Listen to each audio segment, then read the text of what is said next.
So after the outstandingly average Sonic Drift games, Sega thought it was about time to tackle a brand new direction for Sonic and racing. Minus the last 5 letters. Oh shit, look at that, a new game.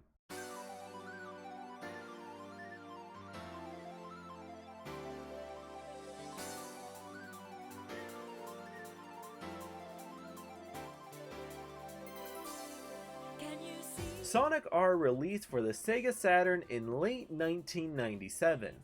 Don't know what the Sega Saturn is?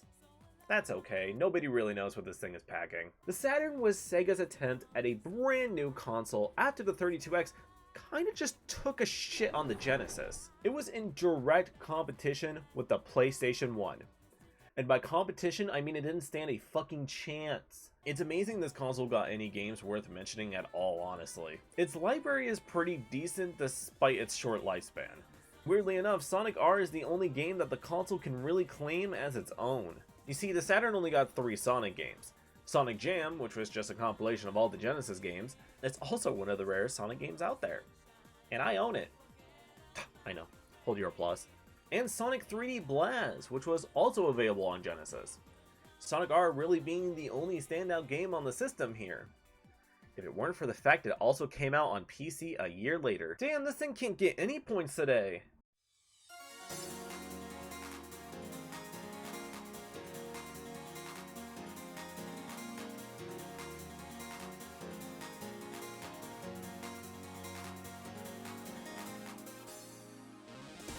Coming back from making Sonic 3D Blast, this game was developed by Traveler's Tales. Yeah, you know the guys who make all the LEGO games? Yeah, they made this before LEGO Star Wars. Small world, right? But they had to have looked at the previous Sonic Drift games and be inspired by its kart designs and branch off from that to create an even more expansive roster of kart racers, and this is a fucking marathon. Probably one of the biggest gameplay differences compared to literally every other kart racer in existence is that it can be classified as a platform racer. Pioneering a genre here, I see. The levels are designed so that you can jump over things to reach shortcuts, get to higher ground, drown, unless you're a girl. Or a villain. What is Sega trying to say here? Yeah, for whatever reason, Amy is the only character here with a car, and unfortunately it lost its sentience and is just a normal car now.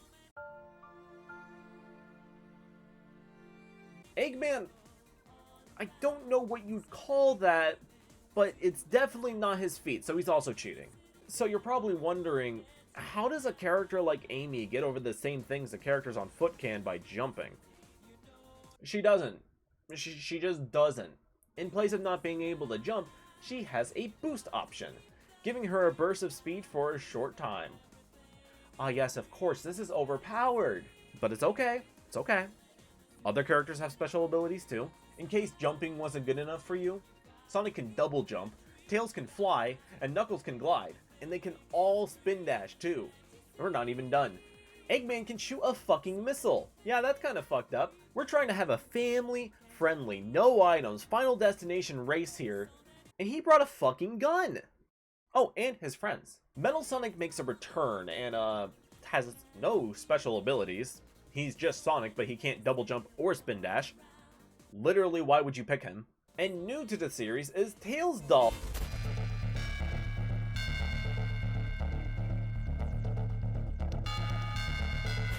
Sorry, I just remembered early 2000s Tails Doll memes. Anyway, he can float. Kind of like a slow fall, really. And Metal Knuckles. His debut game is a racing game. Isn't that funny? Like, he looks so badass, but he's in a game like this.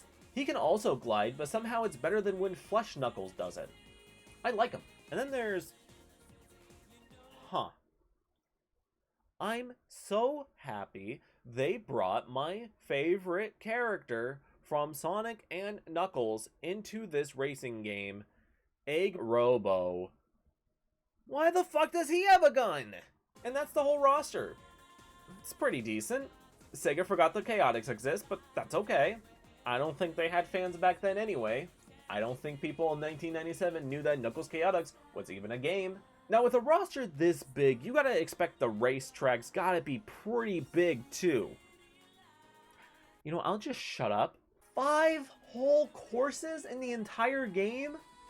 Really? Okay, you know what? To be fair, this game had 9 months of development time. Okay, I'll give them some slack, but the gameplay better be good.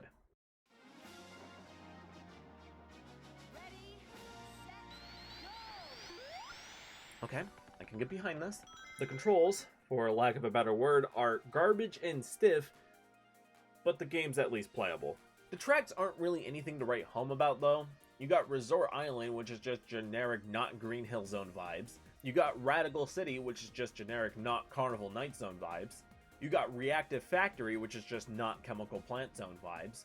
You got Regal Ruin, which is really the most outstanding looking level of the bunch. Can't really say this looks like anything I've seen before. Wait a minute, this is just Desert Palace. And the last unlockable track being Radiant Emerald. God, this looks bad. Now, each track does have alternating paths to take. Obviously, some are going to be faster than others, so how does the game incentivize you to take those other paths? Sometimes you can find item panels, but they just range from rings to a speed boost to water shield, which just lets you run across water, and lightning shield, which just attracts rings, so nothing offensive really. Oh yeah, and you can collect rings, but God knows what they do. And you got dash panels, but there's only one of those in any track, and all the alternating paths lead to it. But if you really keep an eye open, you'll find collectibles. Throughout each track are 5 Sonic coins. Yeah, the guy's so smug he puts his face on the currency. Collect all 5 coins in a given track, finish the race, and you get to unlock one of Eggman's robots as a playable character, depending on the track. Alright, that's a pretty damn good incentive, actually. You know, if you didn't already do it. And the coins can be in really stupid places. Places you wouldn't even want to go during a race. But luckily, there's another collectible to get. The 7 Chaos Emeralds are scattered across the 4 starting courses, locked behind these toll gates. Not all these ring gates lead to a Chaos Emerald, but even if they don't, they all function as pretty good shortcuts. So even if you already got the Chaos Emerald, using it as a shortcut works just as well. Unless we're talking about this one in Reactive Factory, this one is just practically fucking useless. I know, I can hear you. You're asking, what do you get for getting all the Chaos Emeralds? What the fuck do you think you get? You get Supersonic. Come on, keep up on the program, man. Who do you think you're gonna unlock? Ronald McDonald? You can use Supersonic as a party trick too, because he's basically a secret character. You just have to press up or down when you have Sonic selected.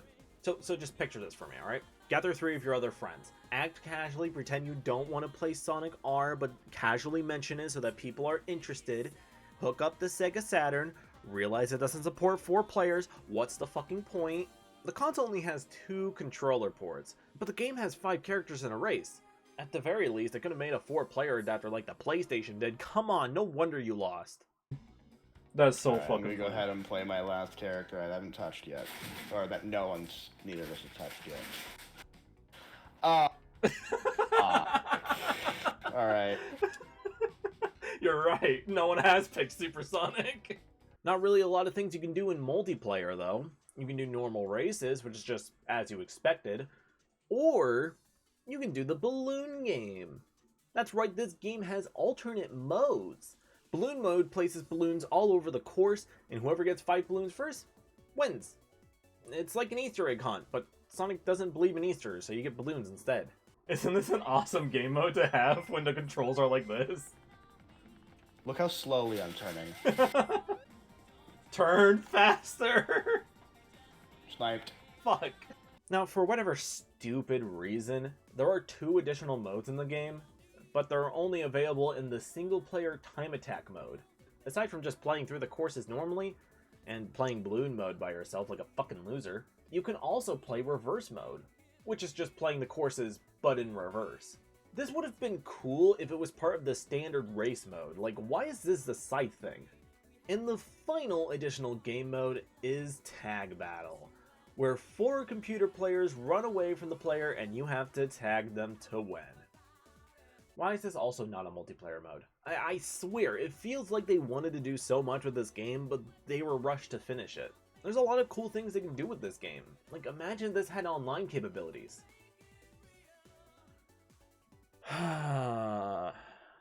Okay, so remember that PC release I mentioned? There's actually a few new additions to that version that are just absent in the Saturn version. For example, The controls are way more responsive, character stats were changed around, a weather mechanic was introduced, and if you're lucky enough to roll the snow weather, it freezes the water over, so it makes traversing the courses a lot easier. Most importantly of all, the PC version later got an official patch that added net play. Now I don't know how playing online in 1998 was with dial-up, but that sounds badass. But you want to know the most insane part about that little factoid? Every later port of Sonic R, and by later ports I'm talking about Sonic Gems Collection, they're based on the PC version, yet they don't have the net play feature. Both the GameCube and the PS2 had online functionality. How do they not think of porting this feature over? Regardless, that's pretty much the entire game. Hold on, wait, I did gloss over one thing.